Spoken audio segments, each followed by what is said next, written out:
Thank you to the people who are supporting me on Ko-fi. You guys are keeping me alive.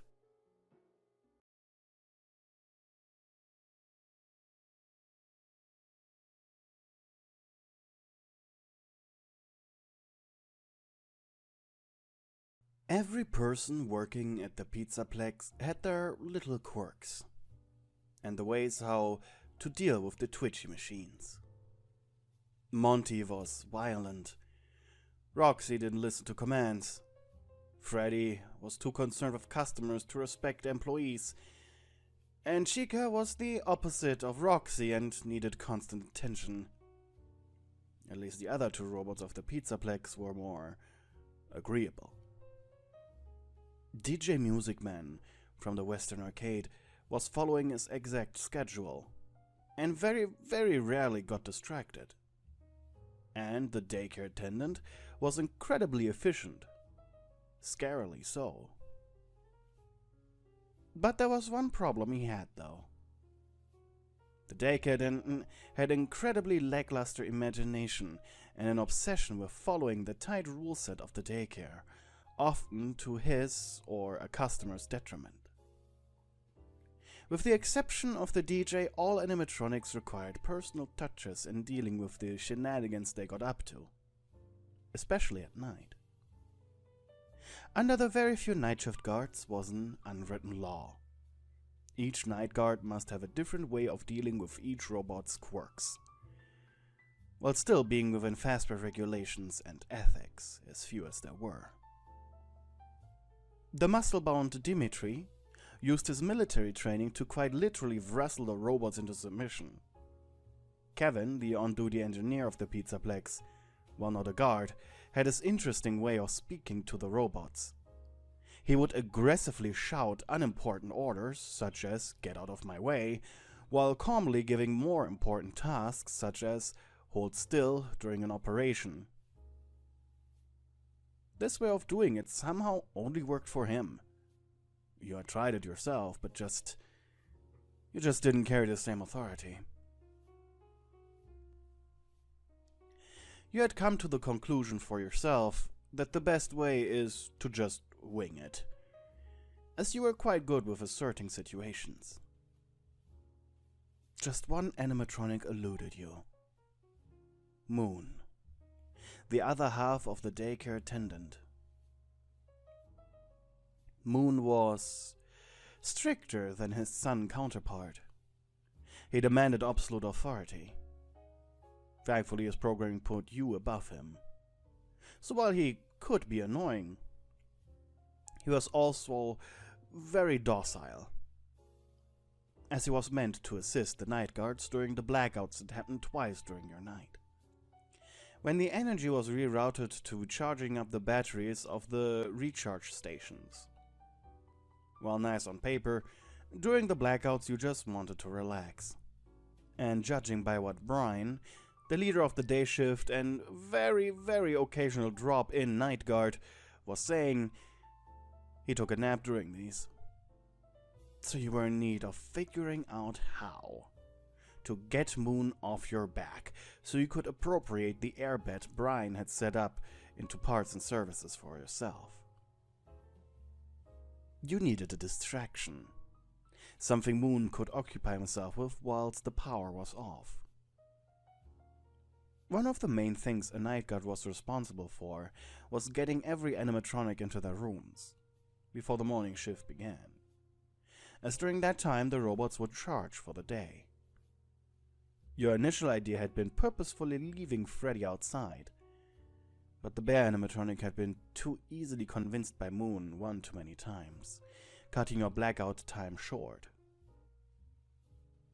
It was then, during your actual regulated break at around 11 PM, Moon found you reading a book called Trouble with Demons, a comedic horror novel about a young devil hunter and his succubus sidekick. Usually, the animatronic only read children's books, like the Hungry Monty Pillar, a Fazbear take on a classic short story. And as you began explaining the plot of your novel, the robot's eyes widened, and he demanded you let him borrow the book, which you declined. Annoyed, it wasn't until later that night which you declined. Annoyed. It wasn't until later that night, during your second blackout, when you found Moon in the employee lounge, reading your book. That was when an idea came to you. This seemed to be it. Novels. Specifically novels for mature audiences. Not straight up adult. Adult novels probably would lead to an automated citation for your... Not straight up adult. That probably would lead to an automated citation to your boss. And that would lead to you getting fired. So, over the next couple of weeks, you delivered book after book to the robot. And the short naps really showed. You were more motivated. Your co-workers noticed your exceptional increase in happiness. However, during the 2 months you had been doing this, you failed to notice changes in Moon's behavior, as you made one fatal mistake. You were dozing on Brian's airbed. No blanket needed in the stuffy parts and services.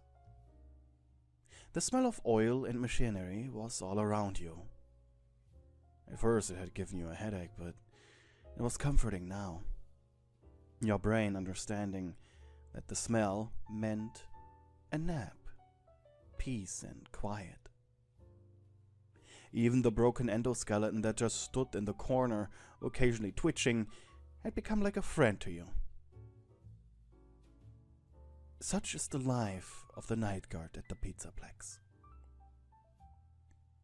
But just as you were about to fall into sleep, 2 red eyes approached you from the darkness.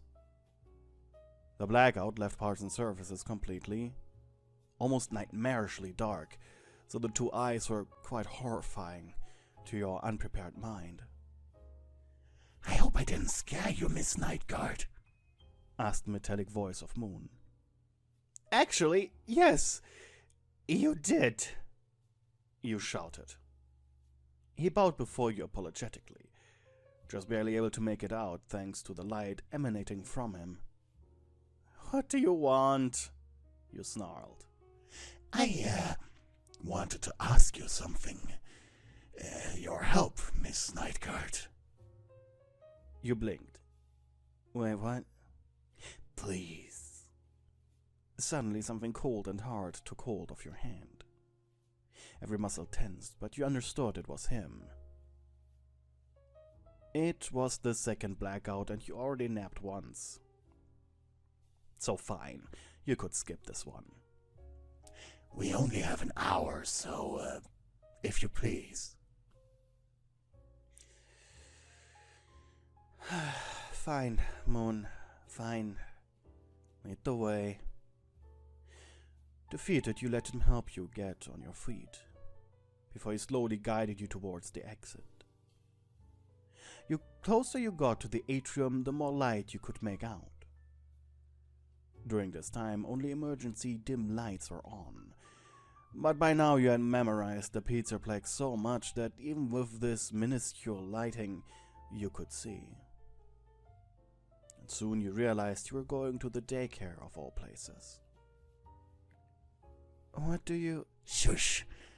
I'd like to keep it a secret. Right. He opened the shutter to the daycare. In here you could just barely make out the silhouettes of everything, thanks to the emergency lights. Boone set you down in a chair and pushed you forward, your chest hitting the table's edge. Weird. According to your memory, there shouldn't be one here. Blindly, you touched forward, in front of you. It felt like wood, so it was a birthday table. Was there a birthday scheduled today? You weren't sure. Before we proceed, Miss Nightguard, I need to inform you I am not allowed to make fires. In fact, I'm only programmed to run away from them. Okay, so? You furrowed your brows. He then took hold of your wrist, placing something long and made out of plastic into your palm. So would you mind lighting some fires for me? You blinked. Sure. Moon then guided your hand further onto the table. After he stopped, you flicked the lighter, turning on a candle. It gave only a little bit of illumination, but he used the lit candle to light up a few more. And then it became clear to you what was happening, and you blushed. In front of you was a plate with a piece of Christmas candy cane cheesecake on a plate, a spoon next to it. It was only sold in the Pizzaplex in December and the first week of January. You looked up. Moon was next to you, his grinning mask face almost uncomfortably close. What is this? He blinked, and before saying anything, he just strutted to the opposite end of the table, sitting down himself. Obviously, there was no cake on his plate, but he motioned as if he had a spoon in his hand and was eating.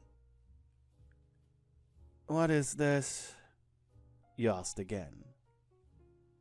The daycare attendant made a cartoonishly swallowing noise before speaking up. How was your day? Wait. Is this a date? Embarrassed Moon squeaked. I was under the impression that this was obvious. What? In the book you gave me, Guns and Ghosts, the main character Phoebe gets whisked away by her ghost crush Timothy Abbott. And they have this dinner. You were finally starting to piece things together. And in the other book, my neighbor is a hot-blooded zombie. He asked how her day was while they were eating together. You smiled. So that had been your fatal mistake. You had solely been giving him romance novels. How cute. Moon, this is a lot to take in. That's what Carnifex said in Love, Space, and Laser Blasts. Did I seriously only give you romance novels? You had only given him books from your collection. Were you really that lonely and pathetic that you only had fantasy romance stuff? Oh God, how embarrassing. I thought since we work so close together we can get to know each other better. I was under the assumption that dates are things humans go on. Play dates are for friends, and romantic dates are for the opposite sex. Am I wrong? Okay, he was completely misunderstanding everything. But it was cute. So trying to be nice, you simply played along.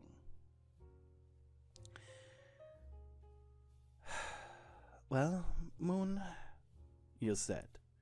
Taking hold of the spoon, you slowly guided some of the creamy cake to your mouth. It tasted very artificial. Artificially delicious. You had a thing for processed factory-made food.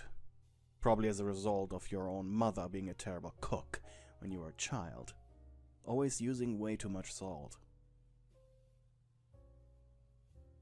After sloshing the cream around in your mouth while thinking, you swallowed and said, I guess my day was nice. It really had been a boring day, but you wanted to amuse the robot. He really tried. His headplate made an excited 360 turn. God, this was so cheesy. But cheesy in a good way. And how was your day? Dramatically Moon sighed. The brats, Miss Nightguard. They keep interrupting nap time. One even threw an alphabet cube at me after I ordered them to sleep. As per usual, he was, ironically, way too robotic in his approach when it came to children. You took another bite of the cake. Continuing to play along, you decided it was time for a mild flirt. You know, normally I'd suggest taking a nap with me, just so I can figure out what precisely you're doing wrong, but... You leaned seductively forward, setting a hand under your chin with a smirk. After such a well-thought-out occasion, I think I'd be completely enamored by you and be unable to keep my hands to myself. The robot's head tilted. I don't understand what that means. Alright. Mature books. No adults. The mature ones skip the raunchy parts. Okay. Now your devious side was awoken. I can show you if you want. After we're done eating. Honestly, eating the cake in a sexy way, as you did after that exchange, was a little useless, as the machine didn't understand. But you mostly did it to hype yourself up. Like most guards, especially the guys, you were curious when it came to the machines, and how their AI could adapt to genuine attempts at sexuality. Broxy herself had many resets in her lifetime because of that, and many male guards had been fired for inappropriate behavior towards her.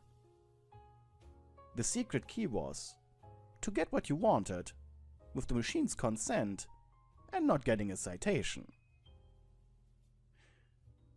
And you were about to fulfill your curiosity. After your cake had been eaten, it was you who guided the robot into the play area. There were a few spots where cameras wouldn't be able to pick you up, and since they were offline during blackouts too, it was just perfect. Moon himself had been smart as well, setting up the table in a way that it also wasn't visible on the cameras. Well, at least not your half with the cake. You lied down on a nap-time blanket. Moon stood above you. Okay, big boy. Kneel down next to me. The robots did as you said. Alright. Now, tell me what you want. His face turned upside down. To make you happy, Miss Nightguard. You're always so nice to me. I want to do something nice for you too. Oh, good boy. The robot blinked, hearing that. Now, I want you to slowly unbutton my uniform.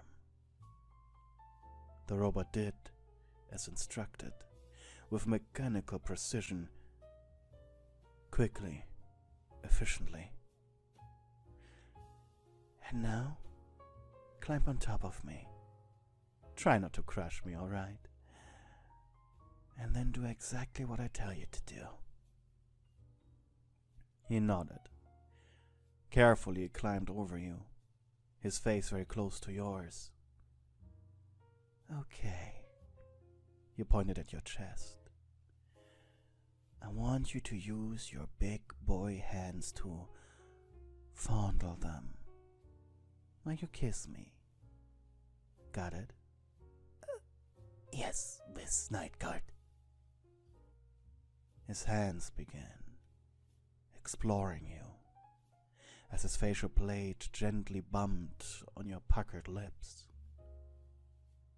He felt cold and hard, but his face had a nice, rough texture.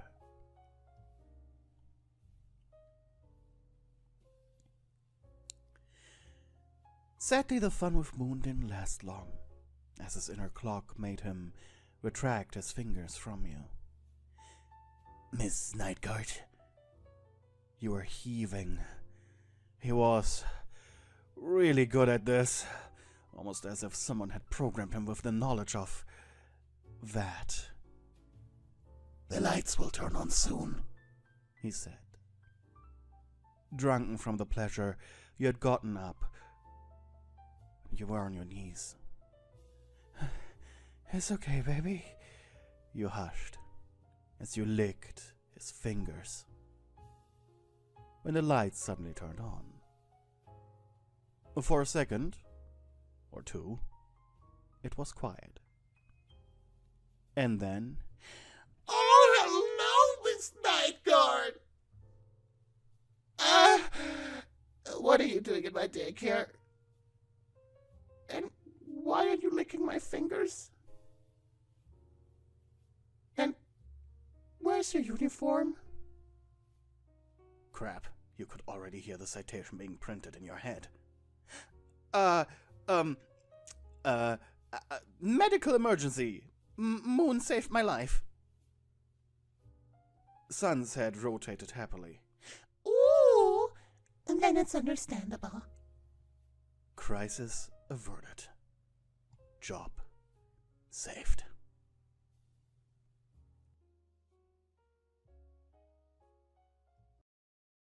When you woke up today, your first thought was that everything was fine. You went out of bed, checked your clock. 5 a.m. Threw some eggs in a pan, accompanied with some bacon. You worked the early shift at the Fast Entertainment Mega Pizzaplex. Early shift was considered the second best time to work at the Plex, as the attractions were still closed and all that was sold were breakfast items. Because of this, the morning time was also considered adult time, as mostly grown-ups showed up, either to get their day started with some mediocre breakfast fast food, or to drop off their children in the daycare. Should the daycare be open, of course, which, as you looked at your calendar during your meal, wouldn't happen today. Immediately your mood shifted.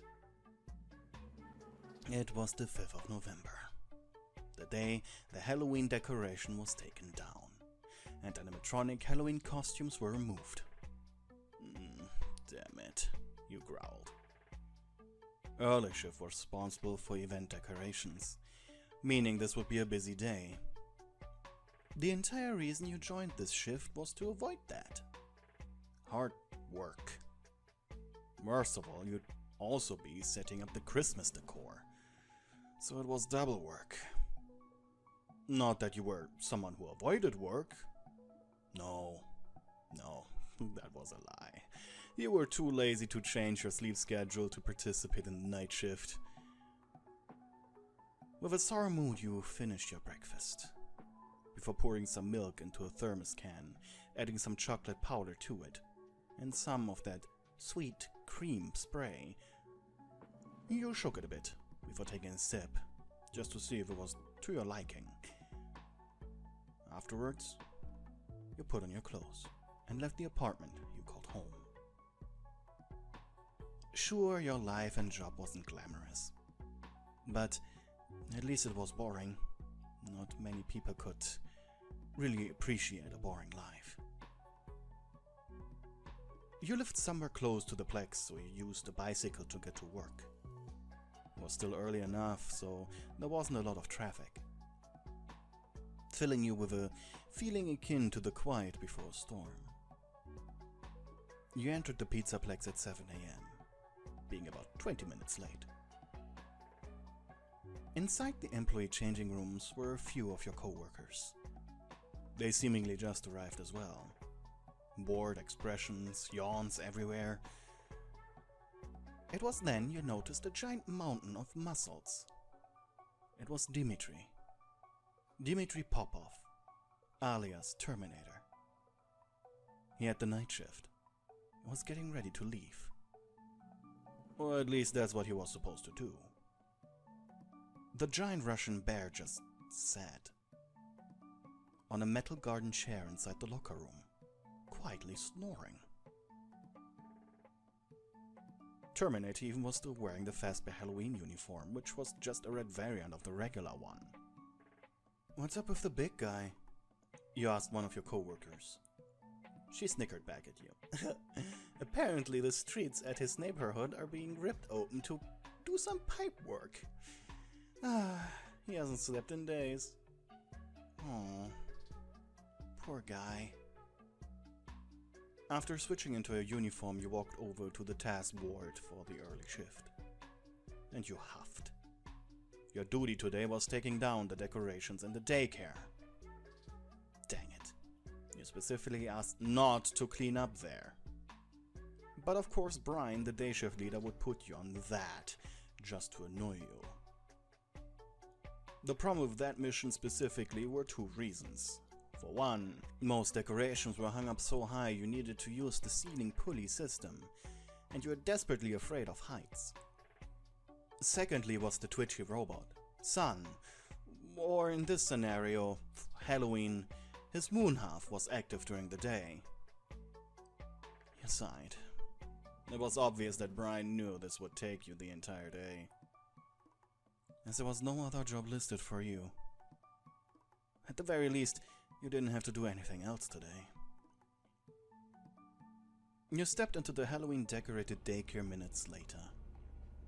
For Halloween, countless ghosts and bat stickers were glued to the various windows leading into the daycare arcades and party rooms. A lot of black and orange confetti covered the ground, and a giant white cloth was hung up above the play area to make it look like it's a giant sheet ghost. Countless fake cobwebs were strewed about, just out of reach of the toddlers to not consume them by accident. A couple of green mood lights, some stupid non-functioning fog machines that stopped working 2 days into the Halloween event. Why they were still here, you didn't know. And of course a group of staff bots lined the walls next to the entrance. However, they were only here to hang up the Christmas stuff and would not help you take down any of the Halloween things. Sighing, thinking about what to do first, you took a step forward. And it was like stepping on a tripwire. Because in just that moment a loud voice echoed from the balcony leading into the daycare attendance room. Oh, is it the children coming to visit the Count? Bleh. You bit your lower lip. It was then you watched as cartoonishly gracefully Moon appeared atop the balcony railing, with his beloved gliding rope attached to the ring on the back of his chest. I am the Count of these lands, and you are my little ones.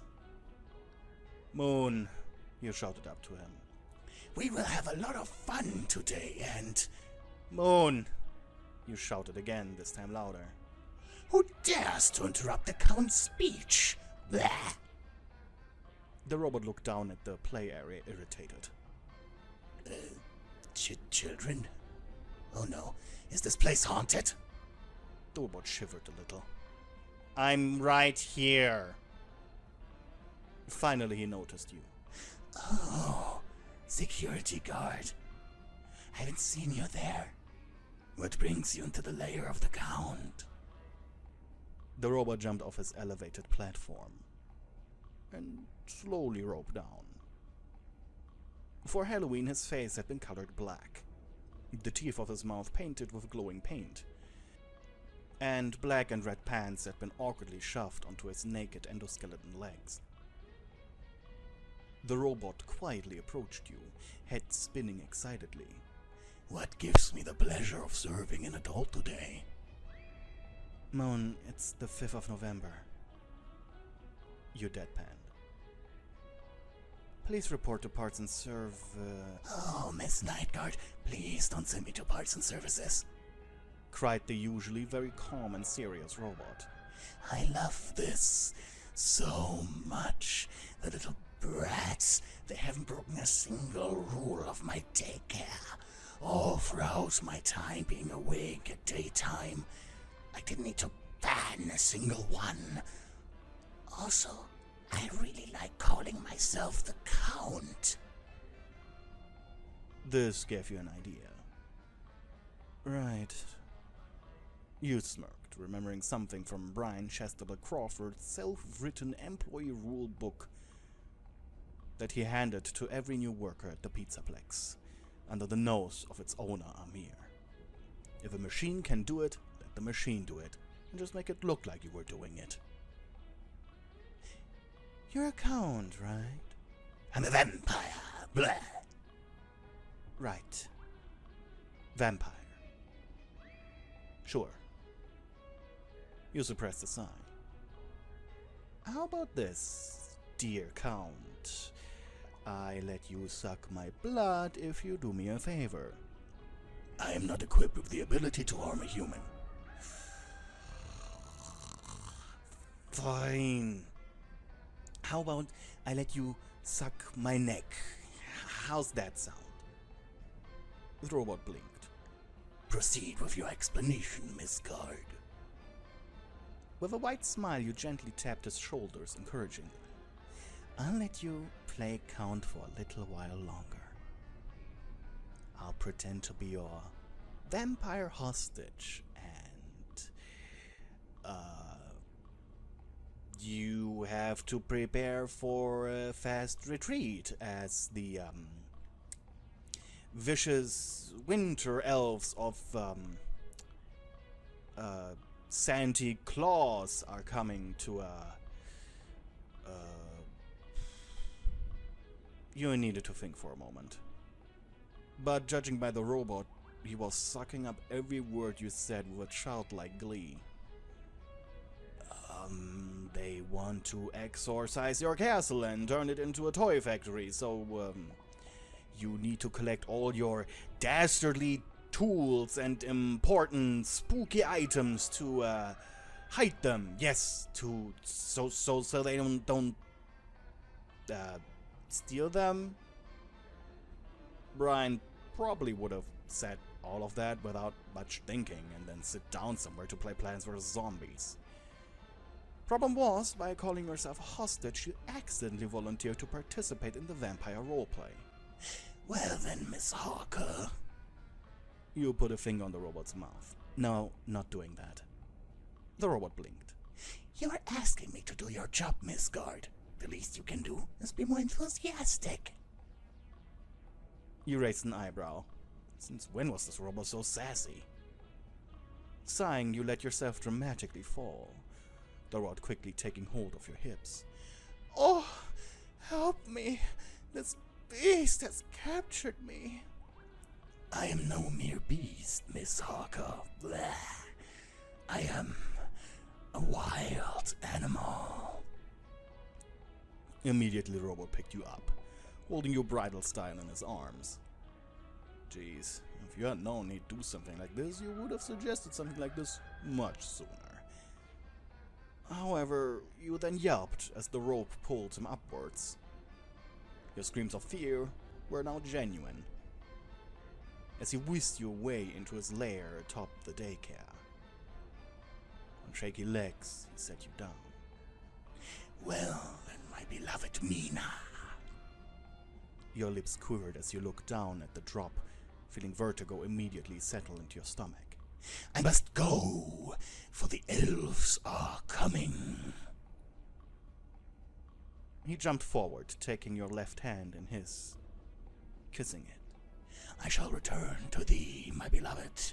Blah. And with that, the robot leaped from the balcony down into the play area ball pit. You gulped. Damn it. You were stuck here. You really haven't thought this through, haven't you? Brian should have told you something like this would happen. Maybe add, the robots are like genies. They will always do stupid shit no matter what you ask of them. You look behind yourself. The daycare attendant's room was a mess. Empty fizzy fast cups, paper plates, and a large pile of child drawings. Quietly walked over to the papers, grabbing a random one out of the pile. It read, "For my son," in crude child writing. The kid even wrote son with 2 N's. How cute. The picture was of the sun-themed daycare attendant handing a jack-in-the-box toy to a stick figure. With a smile and a mild blush, you put the picture back on the pile. This entire place, you deducted, was so messy because everything must have been an item given to him by a child. The Fizzy Fast cups most likely the result of a kid requesting the animatronic finish their drinks because they had to go. How cute. And wholesome, really. You decided to take the time and order this place a bit up without throwing anything out. Maybe the robot would appreciate it too. You stacked the cups, straightened out the more crumbled ones, used the leftover broom in an adjacent room that was filled with old props from way back when they still had Glamrock Bonnies and Glamrock Foxies. In the end, you had cleaned up something after all. Who was lazy now? However, what you did here didn't take quite as long as Moon's work. So while he was still busy downstairs, you took out your phone. Time went by slowly and fast at the same time, as you listened to the robot grunt downstairs and mutter to himself. The guy must probably play through an entire storyline while he was doing so. Thankfully, you could just kick back. This job really wasn't that bad. You were deeply entrenched in your endless game of solitaire on your phone when suddenly out of nowhere Moon's voice shouted, "Oh, my beloved Mina, you have cleaned up the place quite well. Yes, you did. Besides, I am done cleaning up the castle, my beloved. Bleh." Quickly scuttling on the ground like a spider, the robot approached you. His round plastic face shoved right into yours. Okay, just let me check on my, magic mirror? The robot blinked.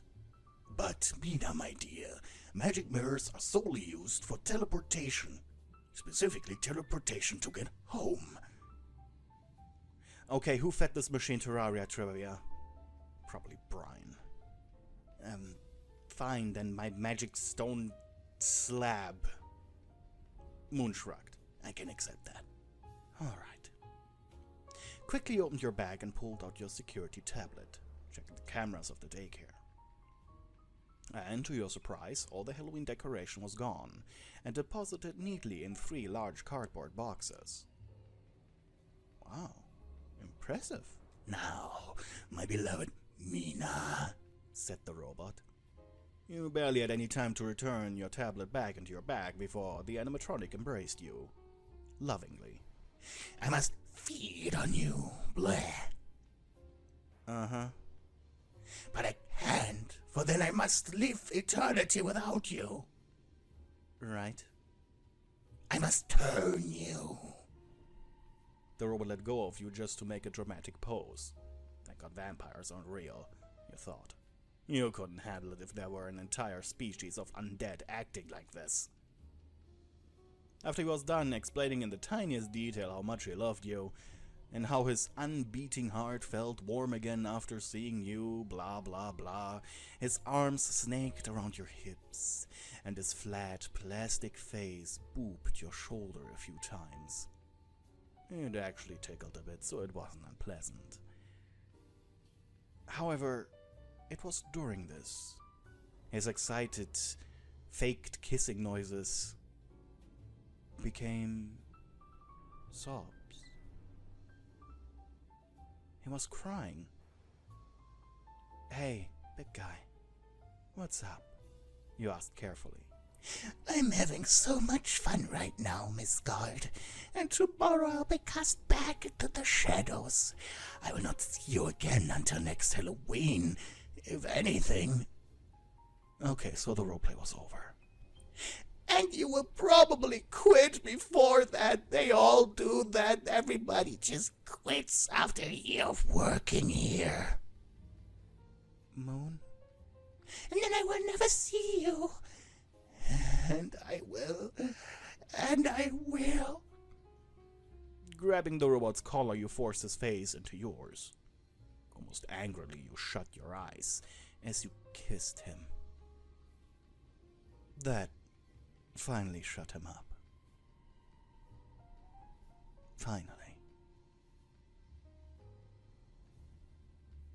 Moon's mouth was cold and hard, yet the plastic was soft, like a bottle of Pepsi, so it wasn't uncomfortable, but also not comfortable either. It kind of reminded you of way back when you were in gym class, middle school, and you were placing a cold water bottle against your forehead. Your heart jumped at the memory.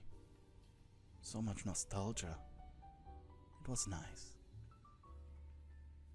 When you felt his hands reach up to your shoulder blades, the robot now eagerly pushed against you. He liked this, didn't he? Oh, at least he didn't hurt you. The kiss, however, was over as quickly as it came. As almost dizzy, the robot fell back after letting go of him. Oh, my. Miss Guard. Moon, you said. Off to parts and services now, okay? He hummed sadly. Only if you promise me not to quit until next year. I'll give you one better. I'll make a formal request to join the night shift. Oh, goody! Plus, this would allow Dimitri to take a few days off. The guy needed some sleep. So, this probably was more selfless than you first thought.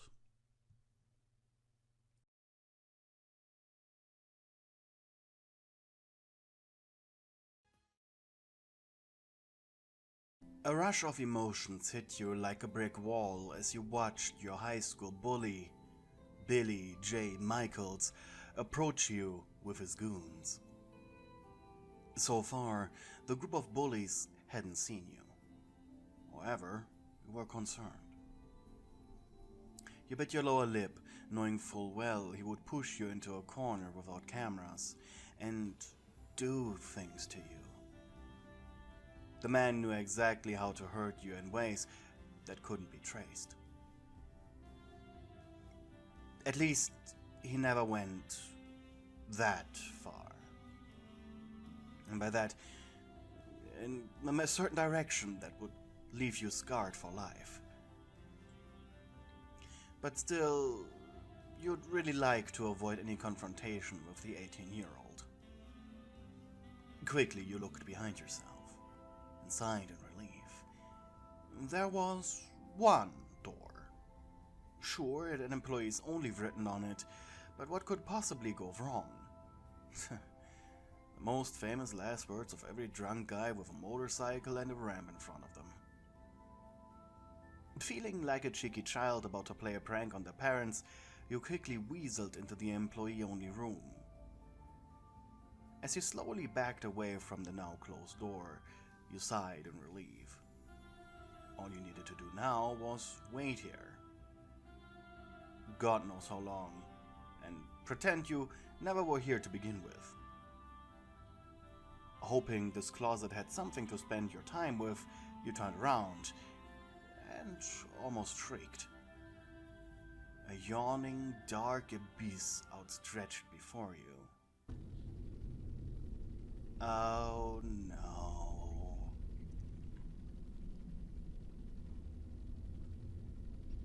It had been a beautiful spring morning during the Easter holidays. You were an 18-year-old high schooler, and this year you would finally graduate.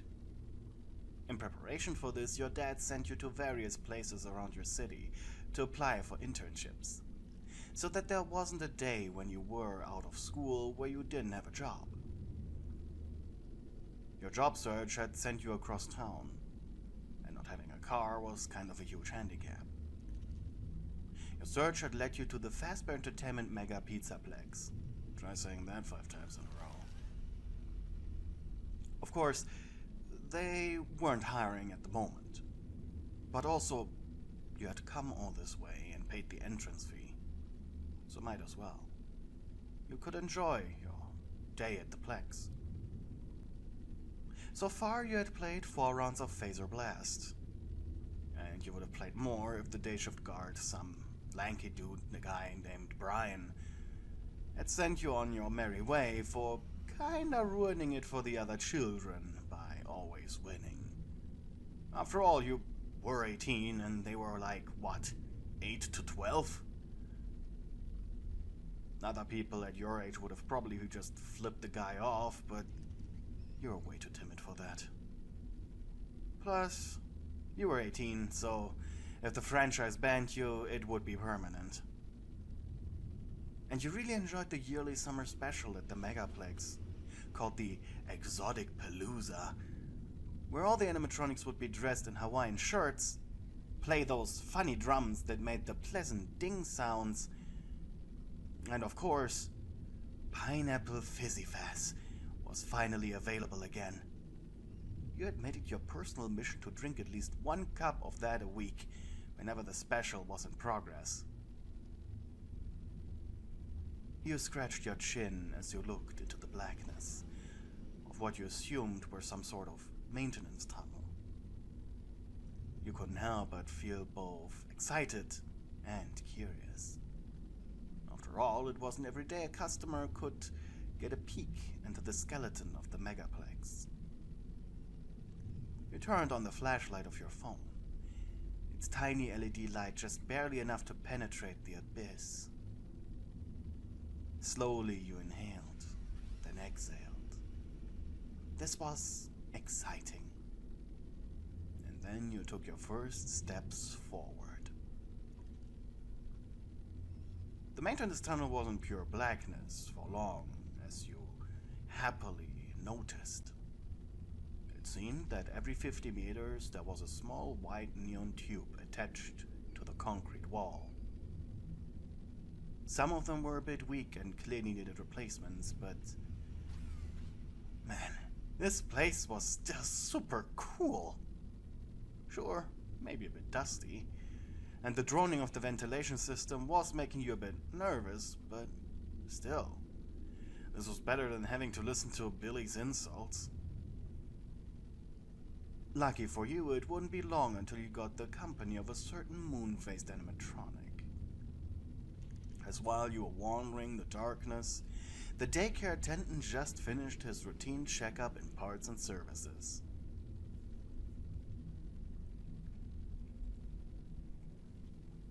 Tell me, Doc, do I have a couple screws loose? Asked the machine on-duty engineer Kevin, who was comparing notes with the results of the maintenance. The portly man looked at the robot with a slight chuckle. Well, screws were always loose with you. But the non-metaphorical ones did the arms already correct, so no need to worry. Good. So when do I have to go back to my daycare? G-engineer shrugged. It's closed for the day because of your checkup, so probably when night shift takes over? The robot growled. So what am I supposed to do until then? Kevin grinned. Oh no, and honestly I don't care. I can shut you off if you want and tell the night shift to turn you back on. The animatronic's eyes widened in fear and he took a step back. Anything but that. Then the machine put a finger under its chin. I'll figure something out. Kevin yawned and then stretched. Fine with me. I have a lot of stuff to do out of sight, so tell me any issues now so I can get going. What off-site issues? The man smiled. Well, if you have to know, there's a Glamrock Freddy at another location whose voice box is broken, and I gotta fix that. Then in the town over, someone is interested in purchasing a DJ Music Man for their franchise, so I gotta do some inspections of the arcade, and finally, I gotta clock out at the right time to attend my son's karate practice. The robot had listened intently to the man and now jumped up excitedly. Make sure you get your nap time, Kevin. That sounds like quite a busy schedule. For a moment, the engineer went into thought, genuinely considering if there had to be a moment today where he was able to take a nap. Maybe after karate. Ha! Good. The engineer soon left the machine alone in parts and services, and for a few minutes the robot twiddled with his thumbs, pondering why the hell he was programmed to fear boredom. However, then his thought process was immediately diverged as his sentience prevention software activated. In response to that, he turned his attention to the door to the maintenance tunnels, and he made the active decision to clean them up if even possible. Through some twists and turns, you had reached a really warm room. It was illuminated by a red light coming from multiple lamps on the ceiling. It most definitely was the boiler room. Your head turned slowly from left to right while walking past them into another dark tunnel. By now you had almost forgotten why you were here. Actually, being down here was the most entertaining thing you had experienced in a while. In a haunted house kind of way. That changed, however, when you entered a black corridor. That at the end of it had two red glowing orbs that were staring right at you. At first you didn't even realize those were eyes, and you continued walking. But then, you saw them move. Your heart stopped for a beat. A metallic voice whispered something in a threatening tone, but they were too far away to make out any words. Worst of all was you being completely paralyzed from fear as the thing approached. They were halfway towards you when finally you turned and ran, your footsteps echoing from the tight concrete hallways. Sprinting past the boiler room, you ran into a dead end with a few crates inside of it, where you hid. Your heart raced, and you were holding your breath in sheer panic. Your back pressed against the heavy crate, you remained sitting. Until seconds later, two metallic hands grabbed the edge of the crate you were hiding behind. A red glow hovered above you. Shaking, you looked up into a white, grinning moon face. It's past your bedtime.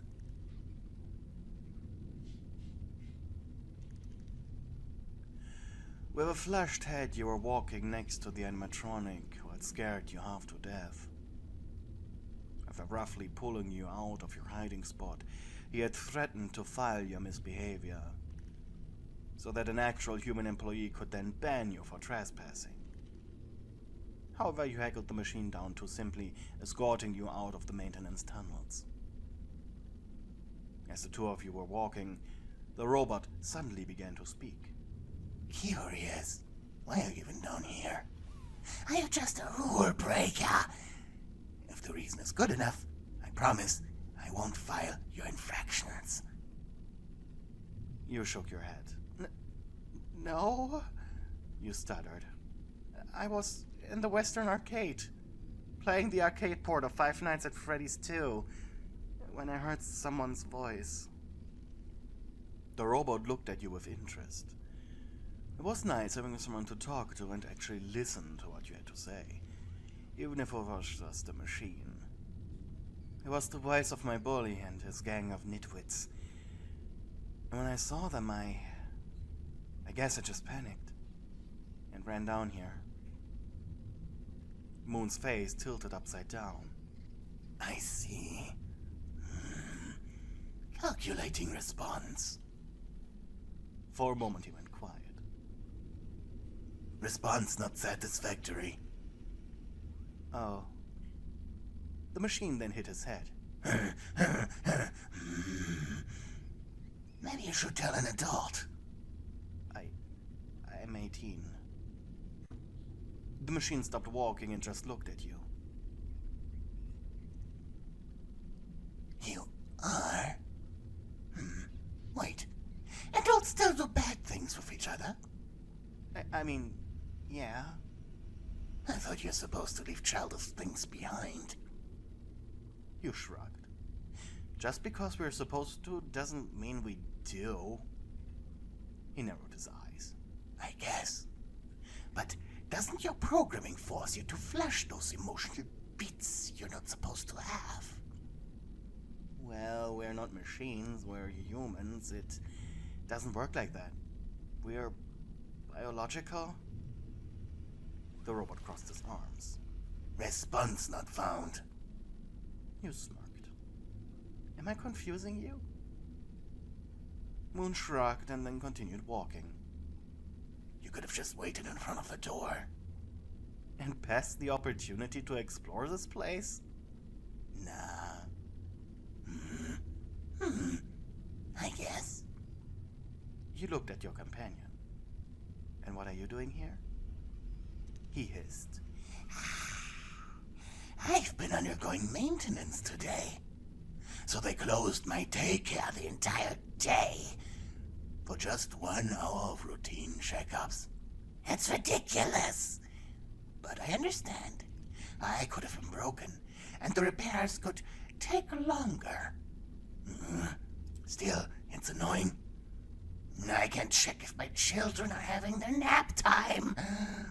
Or not. And I have to rely on grown-ups to be proper parents for their children. It's scary. Okay. I take my job very serious. I'm quite literally built for it. Thank Afton for maintenance, though. I understand it's needed. I don't want to fall apart while trying to lull a child to sleep. Imagine I have a toddler in my arms, and then they fall off. That would be terrible. You shrugged. Yeah, that sounds scary. He looked at you. So you agree? I like you. You're not like the other teens. I'm 18. I told you, I'm not a kid anymore. Technically, Fazbear Entertainment considers anyone legally not allowed to drink Monty's swamp juice as a child or child at heart. Since you're under the age of 21, I therefore cannot refer to you as an adult. Monty's swamp juice was moonshine with very, very low alcohol. That was being sold in Gator Gulf to, well, adults. Mostly to fathers, who were really interested in the southern aesthetic of Gator Gulf. I guess, sure, whatever. Moon giggled. I like you. You're fun. You blushed. Well, I like you too. You listen to me. No one else does.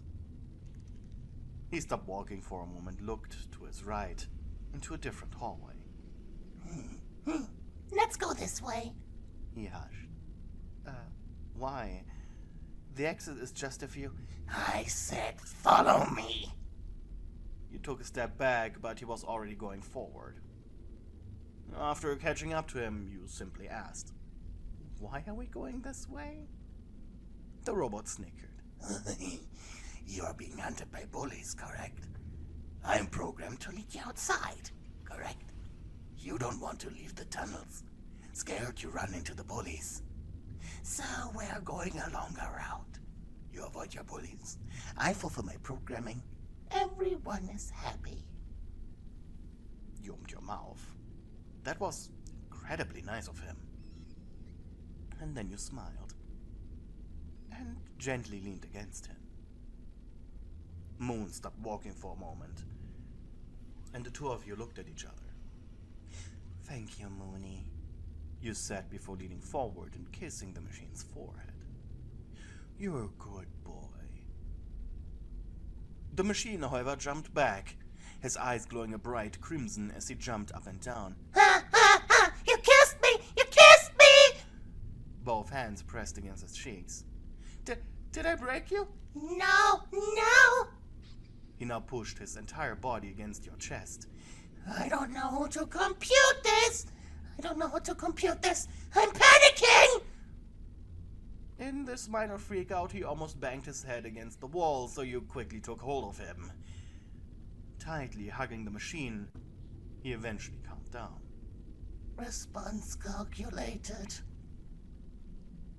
You slowly let go of him.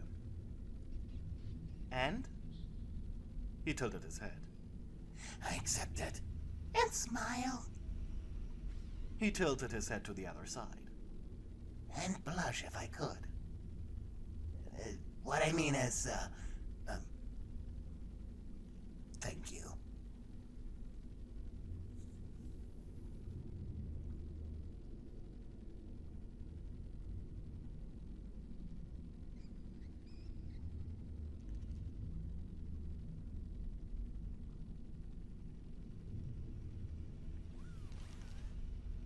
Today's episode has been suggested by Discord user Melofia. Thank you for your kind suggestion. Also, that _Zui is a nice touch. It shows that you're a real fan, and I greatly appreciate it. I hope you enjoyed this video, and I hope you have a good day.